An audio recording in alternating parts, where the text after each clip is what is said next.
Great. Good morning, everyone. Welcome, welcome, welcome. We are so glad that you are here, and we are so glad to have our guest, Lowell Taylor.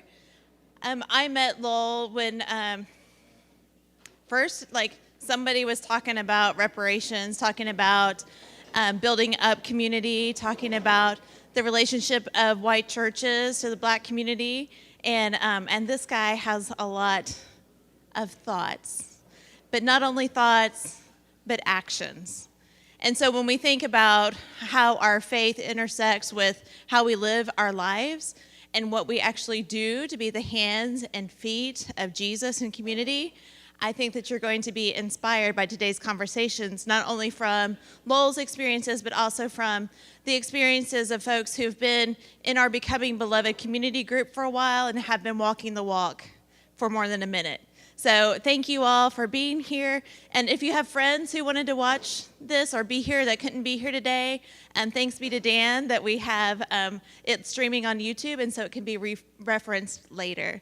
And you might even hear some of the words on the R Word podcast coming up. So I'll let Lowell speak more to that, but let's give Lowell a welcome. Thank you, Sarah. Can everybody hear me okay? Yeah? I'm so happy to be here. As Sarah said, my name is Lowell Taylor. There's really three talks that I could give today, or three questions I could answer, and we only have time for one. The first question is, who am I? So I'm really not going to spend much time talking about me. The second question is, what are we doing? And that's where we're really going to focus together. That's a question of practice. The third question is, why are we doing it, which is a question of theory. We're not going to spend much time there either. So we're really going to spend most of our time on number two, practice. Now, I like a list, so I have one here for our reparations conversation today. I'll spend about 10 minutes introducing the Zacchaeus Foundation.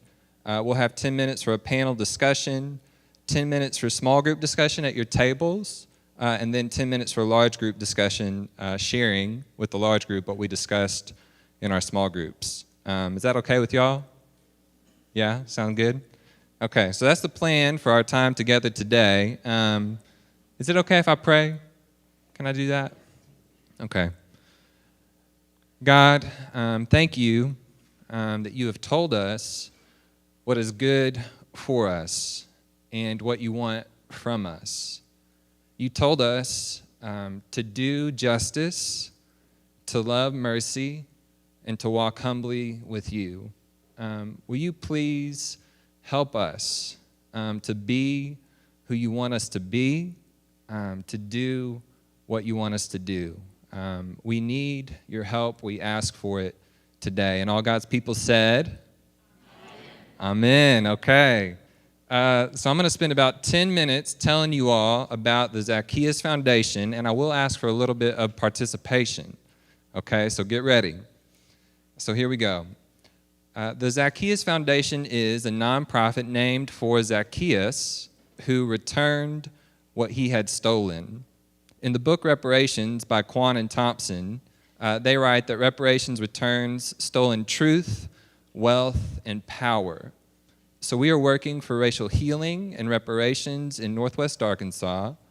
We are returning stolen truth by educating white people in churches about reparations. Y'all say educating? Good. Wealth by investing in black-led nonprofits. Y'all say investing? Good. And power by empowering black people to decide who receives funds. Y'all say empowering. Y'all sound good, good. So today I'm going to share how we're organized, how we educate, and how we invest with case studies that inform our work, and then I will invite you all to work with us, okay? So number one, how are we organized? Like other nonprofits, we have board members, donors, and clients. Board members are white people who educate white people in churches about reparations and black people who are empowered to decide who receives funds. Donors are white people in churches who invest in black-led nonprofits, and clients are black-led nonprofits who receive funds. Our 2024 board members are Betty Wilton, Dr. Caree Banton, Chris Seawood, Dustin McGowan, myself, Lynette Washington, Sharon Killian, Suzanne Bridges, and Dr. Tricia Posey. So that's how we're organized. And that's informed by case study 1, how white churches responded to racism. In 2020, white churches in Northwest Arkansas responded to racism by joining the Christian Community's Response to Racism, NWA United, and Reparations Now NWA. The Christian Community's Response to Racism was a live discussion between white and black pastors, which required white churches to admit that racism is a problem. Y'all say admit. NWA United was a statement of unity and commitments agreed to by white and black churches, which required white churches to commit to do racial justice. Y'all say commit. Good. And Reparations Now NWA was an invitation to fund black nonprofit leaders in Northwest Arkansas with the Witness Foundation, which required white churches to submit to accountability for commitments. Y'all say submit. Good. So, many white churches admitted that racism is a problem. Fewer committed to do racial justice, and fewer submitted to accountability for commitments. So we help white people in churches submit to accountability for commitments by investing in black-led nonprofits. So our next question is, how do we educate? In The Color of Compromise, Tisby introduces the arc of racial justice. To do racial justice, we need to grow in awareness of racial injustice. Y'all say awareness. Multiracial relationships. Y'all say relationships. And commitment to racial justice. Y'all say commitment. Good. So we help white people and churches grow in awareness of racial injustice and commitment to racial justice, believing that if white people want healthy multiracial relationships, then we need to grow in awareness and commitment first. In The End of White Christian America, Jones writes, "Given our still present past, white Christians are more likely to find reconciliation as a result of a journey rather than a destination that can be reached directly. We help white people in churches grow in awareness of racial injustice by hosting the R Word podcast and events." So how we educate is informed by case study 2, the R Word podcast and events. I started the R Word podcast and events to talk to white Christians about reparations and the church.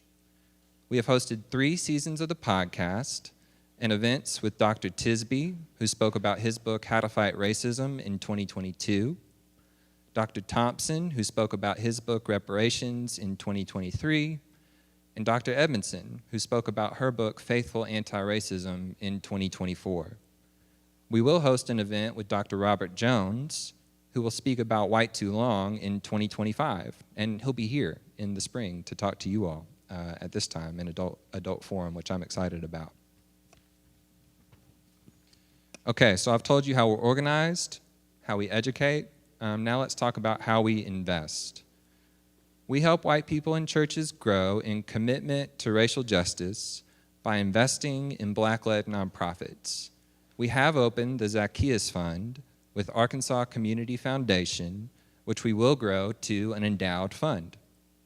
We estimate that we will raise $100,000 from white people in churches in 2025, and that giving will increase by 10% annually for 10 years. How we invest is informed by our last case study, the Witness Foundation. In 2019, Dr. Jamar Tisby started the Witness Foundation to train and fund black nonprofit leaders. In 2020, I raised $100,000 from white people in churches for the Witness Foundation, who trained and funded 2 black nonprofit leaders in Northwest Arkansas, Joy McGowan and Monique Jones, who received $50,000 each. In 2022, the Witness Foundation communicated that they cannot train and fund more Black nonprofit leaders in Northwest Arkansas, so we are starting the Zacchaeus Foundation now. Y'all still with me? Okay, we're almost done. Finally, an invitation from me to you all to work with us. Few white people in churches in Northwest Arkansas will work with the Zacchaeus Foundation because few white Americans support reparations now. And from Here to Equality, Darity and Mullen write that about 3 in 10 white Americans support reparations now. This means that we need a few white people in churches, people like you all, churches like St. Paul's, to be what I call first jumpers. Y'all say first jumpers. Good. When I was at the lake with my children, they feared jumping into the water. I jumped first, and then they jumped second, because they had an example to follow. If a few white people in churches will jump into reparations now, then more may jump into reparations later, because they have an example to follow. Some white people are asking whether to practice reparations, and others are asking how. I invite those of you who are asking whether to educate yourselves by listening to the R-Word podcast and attending the R-Word events. I invite those of you who are asking how to invest in Black-led nonprofits with us. On your tables are cups. On those cups is a QR code on some of them to our website. In those cups is a dime and a penny. The Black-White Wealth Gap means that the average Black household has 10% of the wealth of the average white household, a dime to every dollar. The Black-White Wealth Gap was opened by theft, and we must close it by returning what we have stolen. So I invite you all to invest 1% of your income as people and as a church, a penny to every dollar in Black-led nonprofits with us. This, I believe, is the least that we can do. Thank you. Okay. So I went a little long, forgive me, but I think we'll be okay. Our panelists, if you all will come up for our panel discussion. These are folks who are a part of your BBC group, Becoming Beloved Community, and as Sarah said, have been walking the walk for more than a minute. They've been friends to me over the last year or two, and I'm really thankful for them. So I'm going to ask them, as they want to, sort of popcorn style, to answer 3 questions, and those questions, or a version of them, are on your tables. Some of you, if you didn't receive a handout, I'll apologize. The questions for these folks are, what is the relationship between who you are as a person, as a family, as a church, however you want to answer it, the relationship between who you are and what the Zacchaeus Foundation is doing, okay? The second question is, and this may be a little bit different for some of us than others, but either why would it be hard or why was it hard to work with the Zacchaeus Foundation by educating ourselves and by investing? And then finally, how would you overcome those hardships, or how have you overcome those hardships? So depending on where we are on our journeys, we may answer these questions sort of in the past tense as things that we have overcome, or maybe in sort of the present progressive tense, things that we maybe are wrestling with to overcome. So after our panelists answer the questions, we're going to have time in our small groups at our tables for you all to reflect on these questions, and then finally to share your reflections, if you're willing, with a large group. So I want you to start thinking about these questions as our friends answer them. So I'll just release it to you guys. You can take this however you want. If you want to just take the first question and then the second and the third, or just kind of bounce back and forth. But thank y'all for sharing. I'll go first. Yeah, I think we share a similar vision. Every week we come to this church and we hear the message that God loves compassion, calls us to love our neighbor, and to stand up for justice. And every week we keep coming back to hear more. So I think this is who we are as Episcopalians. And I see the Zacchaeus Foundation as a way for us to join this movement of people who are working towards racial healing and repair. Thank you, Jim. And if you will say your name for the recording, yeah. Hi, I'm Gwen, and first I can't resist talking about my reparations. Sorry, but I want to talk about a little bit about my relationship to the Zacchaeus Foundation, and I'll try to be brief. I think probably since I was 10 years old, I knew that there was something wrong in this country. Just going from Oak Park, which is a western suburb, into Chicago for my ballet lessons, I would have to go through Cabrini Green. And that's the first time I saw what I've heard described as hyper-segregation. And I knew something was wrong. I didn't have words like systemic racism. It seemed like wherever I went in my life, whether I was in school learning, whether I was at the workplace and would see lots of microaggressions without, again, knowing that vocabulary. But I could go on. But I knew at a very early age that something was wrong, and it took me a long time to understand that my whiteness, which is how I identify myself, was predicated on 400 years ago slavery and the need to have black folks and white folks. So, you know, racism, it's just been there all the time. And I can't remember how I first got connected with Zacchaeus, but I think sometimes when you need something, it comes along. And I've been talking about racism for such a long time and feel like I'm just talking and not doing anything. So for me, joining this group was an absolute relief because I could actually do something. And so I will pass things on, but I think it's a two-step. The first step is just being aware of what America is. And if you don't have that, then you can't really do reparations or whatever the activity is. So it's a constant back and forth. And who's next? I'm Glenn Siegel, and I'm going to speak about who I am and how that is connected to the Zacchaeus Foundation and my interest in it. For me, this is a journey of personal healing. Having grown up in a Jim Crow era of Arkansas, being cared for by a black woman in my own home who was not allowed to ride in our car or eat dinner with our family, I knew early something was deeply wrong. My parents could entrust me to her care, but could not allow her to eat a meal with us. And what that did is set up a separation in me.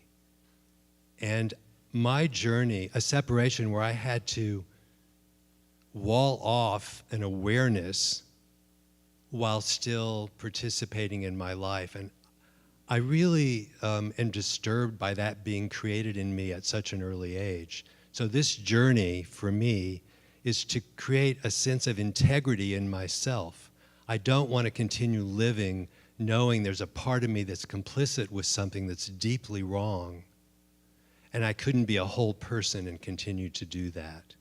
So reparations and the Zacchaeus Foundation gives me an avenue for actually my own healing beyond the importance of contribution to the country as a whole.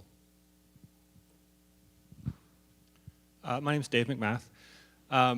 So this is going to be a little complicated. The Zacchaeus Foundation, so in the reparations book by Quanah Thompson that some of us studied last summer, they discuss reparations as restoring three things: truth, wealth, and power. And I think at St. Paul's we do a decent job of handling the truth part. If you want to learn more about inequality, about racial problems, about how society's about white supremacy in society, you can come join the BBC. You can go to our Sacred Ground classes. There's opportunities for that sort of stuff.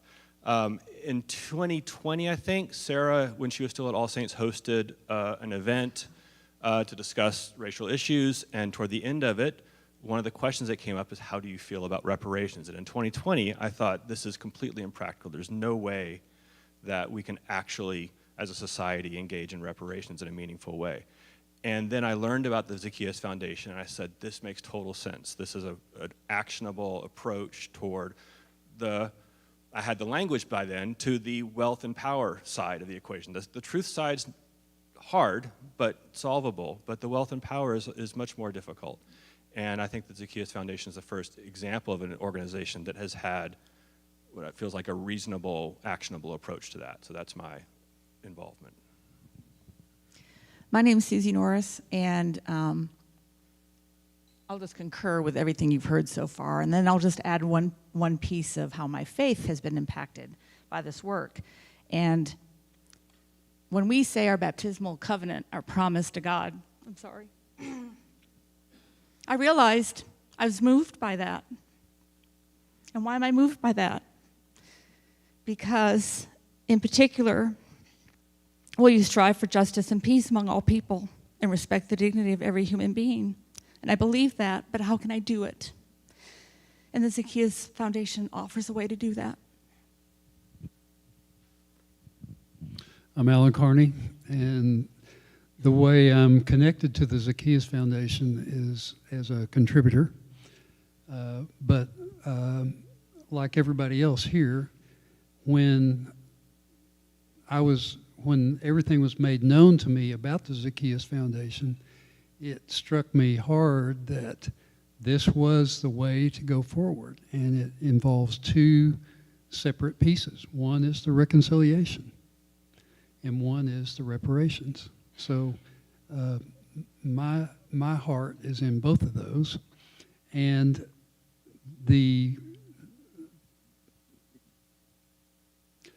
part about returning what is stolen hits me so hard, that because if you think about the truth being stolen, I mean, we have a perfect example of that in Florida with, the education system. You cannot teach anything that has to do with race or racism, anything like that. And of course, that's being spread across the U.S. So that is the theft of information. The theft of wealth stems from 400 years of white people putting their thumb down on black people, and they are still trying to rise. So this is our way to give back and help with that.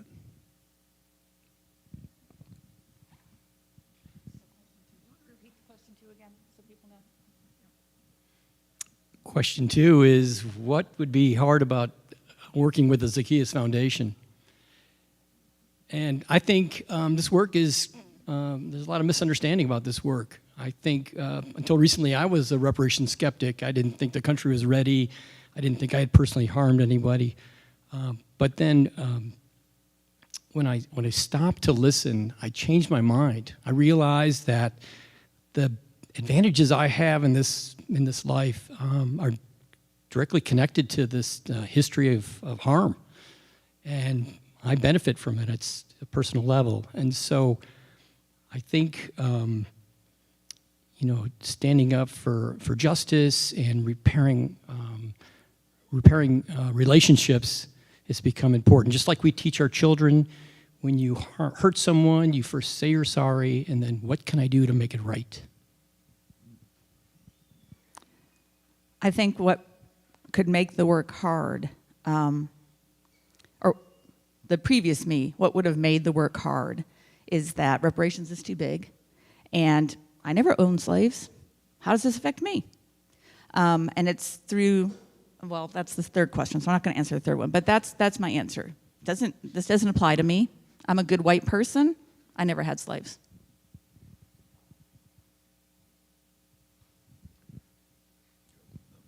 I think for me, I early on just didn't want to let in the idea of reparations because I knew that it was too big.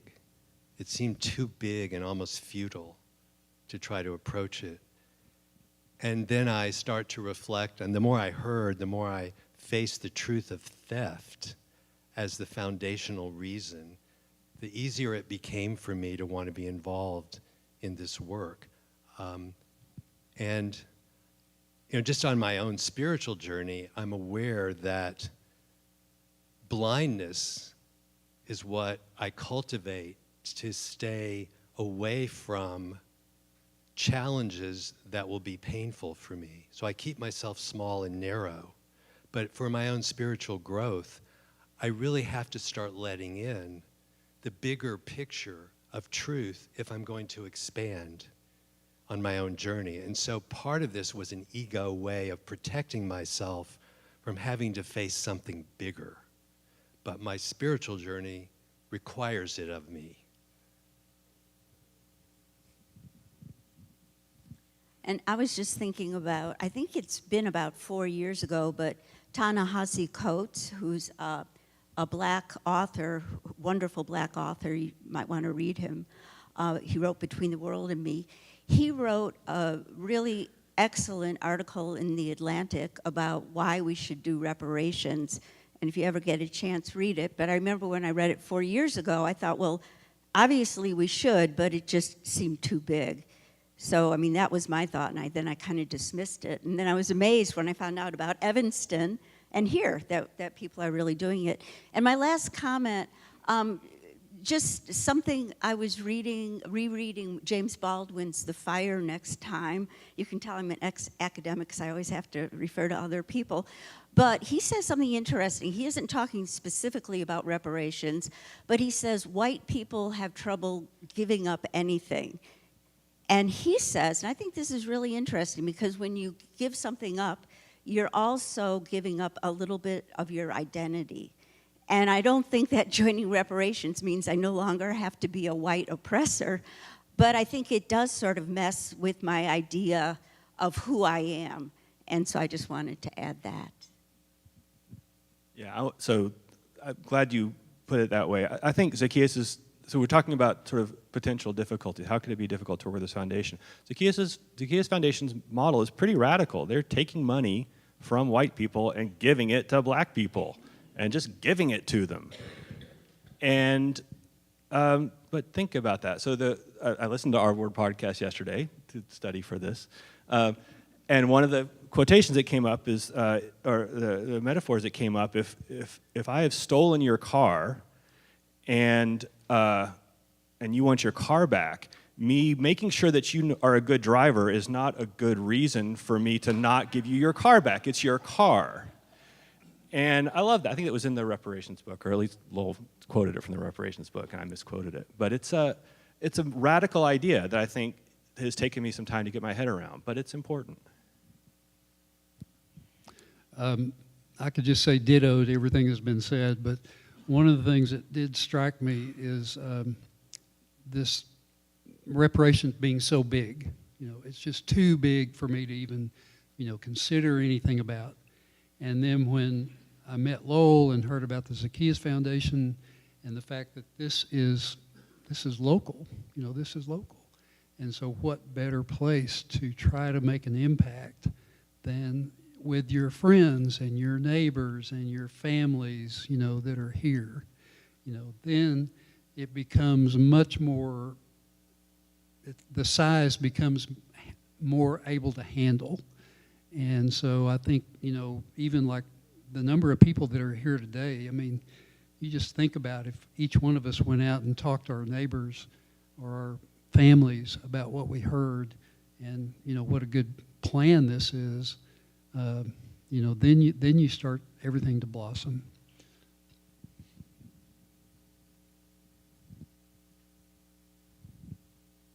Well, question 3 is, what can we do to overcome these difficulties? And I think a lot of that's been already said. I think, returning wealth is one thing, but returning truth and power is really vital. And I think, educating ourselves is really key.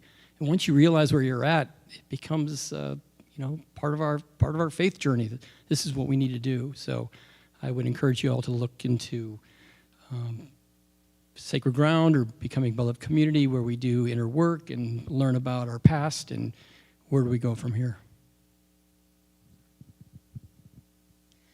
I think on this journey of learning the truth, that was really impactful. So education is a way to overcome those obstacles. But I think the other piece is when I, reading Reparations and listening to the R Word podcast, really understanding in my depths that there's been a theft of truth, wealth, and power. That was really profound for me. And recognizing that there's a way to return that. And as Jim said, the wealth seems really overwhelming and big, but then returning truth, that's something we can do. Like, that's doable, that's actionable. And returning power. I feel like, and the Zacchaeus Foundation provides an avenue for all of those things. I just want to add about returning truth, that it's about returning truth to ourselves. That we don't know many things. I didn't know about Tulsa until not that long ago. These are major events in this country that we have kept ourselves blind to. And that does not help us. I mean, this is not just about helping people of color. This is about returning our humanity to ourselves. I just want to add to that. I think one interesting way to look at white racism in this country is through what I'll call a medical model. And I think, Glenn, you've been talking about that a little bit, that as white people, we've got a disease, the disease of racism, because once you dehumanize another, you are also, of course, dehumanizing yourself. So if we can think of it as a medical, in medical terms, that we have a disease that we're trying to recover from, because, as Glenn again said so eloquently, part of the work is, yes, doing things like reparations, but part of the work is also within ourselves. So I just wanted to add on to that.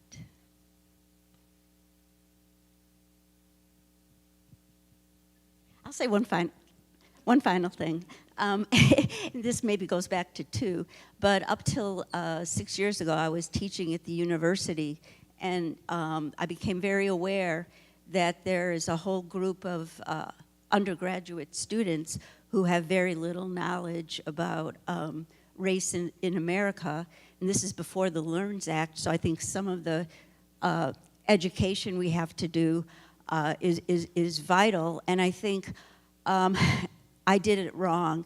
I did teach what was actually going on, and I got a lot of resistance, and I did not handle it with love. I handled it with anger and frustration. So I think if I was to do things again, I would try to understand how threatening this is to each white individual's identity, and maybe try to figure out how to do it with more love. I just want to make a comment about the structure of the Zacchaeus Foundation, because that, to me, was a real convincing thing to see this. As I mentioned, reparations was just too big for me to get my head around.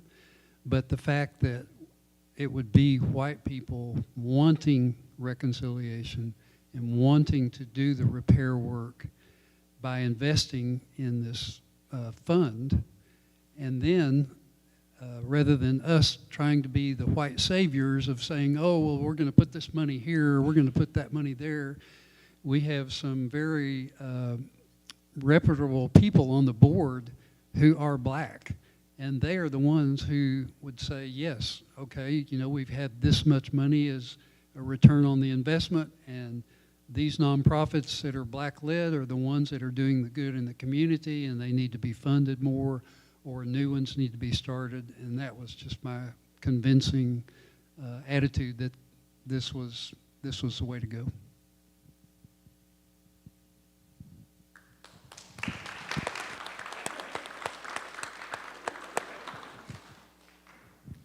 Thank you all for sharing your perspective with us. It is 10:36. I understand y'all need to go at 10:50. We're not going to take all 14 minutes. Here's what I want to ask you all, if you will, to do with about the next 10 minutes of our time, okay? Let's spend 5 minutes at our tables answering those 3 questions. And again, you can answer it as an individual, as a family, as a church family. Hey, what's the relationship between who I am, who we are, and what the Zacchaeus Foundation is doing? Why would it be hard to work together, educating and investing? And how could we, if we wanted to, how could we overcome those hardships? So we'll spend 5 minutes doing that, and then we'll spend our last 5 minutes together. Anybody who wants to share something you discussed in your small group, you'll have an opportunity to share that with a large group. 2 final notes. The QR codes will take you to our website, thezacchaeusfoundation.org. It's hard to spell, Zacchaeus is, but thezacchaeusfoundation.org. And then there's note cards on your table. We don't have time for Q&A today, but if you have a question for me, you can write it down. You can give it to me or a member of the BBC. And we'll find a way to get an answer to you. Our email address is also available on our website. I'm happy to talk to anybody anytime about anything. But let's break 5 minutes for small group discussion, and then I'll let y'all know when that time is up, and we'll do 5 minutes of large group discussion. Okay? Thanks.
All right, friends.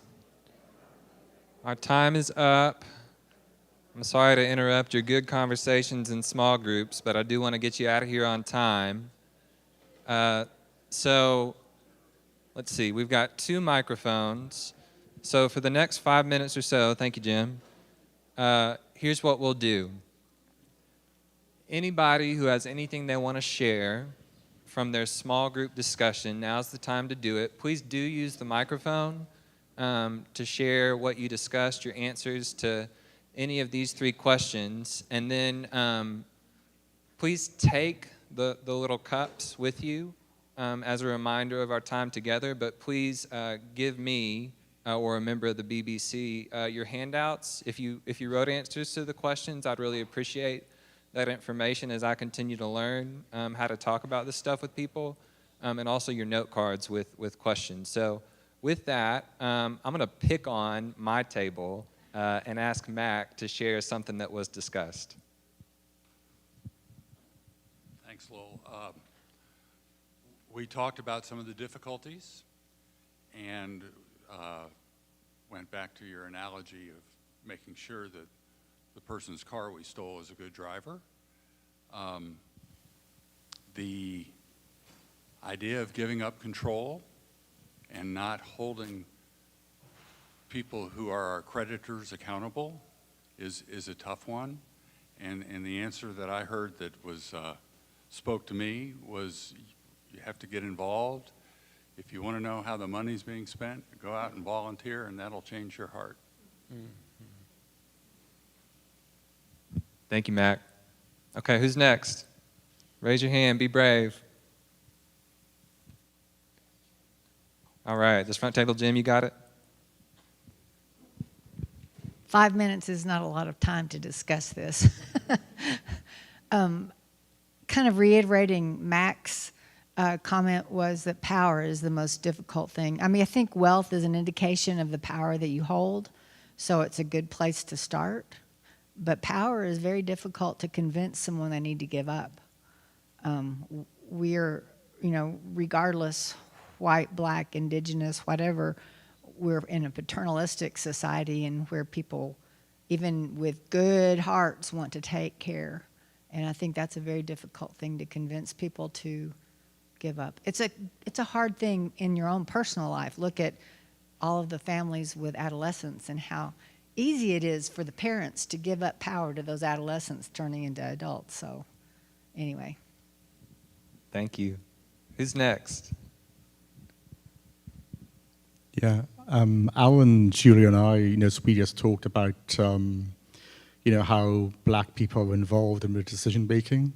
Because I think the question just after your introduction to the extent to which, from a governance perspective, black people were on the board, I think it'd be kind of easy. I don't think there's probably any disagreement in this room around reparations, but it's not something that one person does to someone else because it solves one's guilt. And so the extent to which the right thing is done, but in the right way, and the right people are involved, the optics around that are complex. And I think there's probably still more to be done as well. I mean, no doubt, there needs to be the right leadership, but it also needs to be grounded deeply in people and communities that are receiving then the reparations in a way that feels dignified. Because we've come from a place where there's a lack of dignity, and there's an imbalance of power, and so the extent to which then we're not repeating that through reactions which in fact are grounded in the right things, but they might not be being done in the right way, I think is important. Thank you. Who else? Yeah, so I was just responding to why someone might be resistant and just reflecting on my own history. Growing up in a family that benefited from being Southern, white, within the power structure, having ancestors who were owning part of the plantation system, and being taught that that was something to be, a heritage to be proud about, and being steeped in this. And when Chester Johnson came and talked at our Tippy McMichael lecture series on his book Damaged Heritage, where he shared his own experience of coming to terms with the fact that his beloved grandfather was a perpetrator in the Elaine race massacre, and pairing up with a woman whose grandfather was killed in it, whose black grandfather was killed in it, and them sharing this story of discovery. That, I mean, the door for me had been opening before that, but that really gave me a way to kind of reframe how I looked at my own past, and to begin to see it more truthfully, and to want to see it truthfully, and to be open to reading books that explore that history and how we've gotten where we are. So that's me having empathy for some people in their resistance. Thank you. Well, I'm sorry to say we're out of time for now, but I do hope to continue the conversation with you all later. And I'm really thankful, I just want to say this in closing, for you all as a parish, as a community, because I know that this conversation will continue as we all seek to be faithful. So thank you all for including me here today. I appreciate y'all.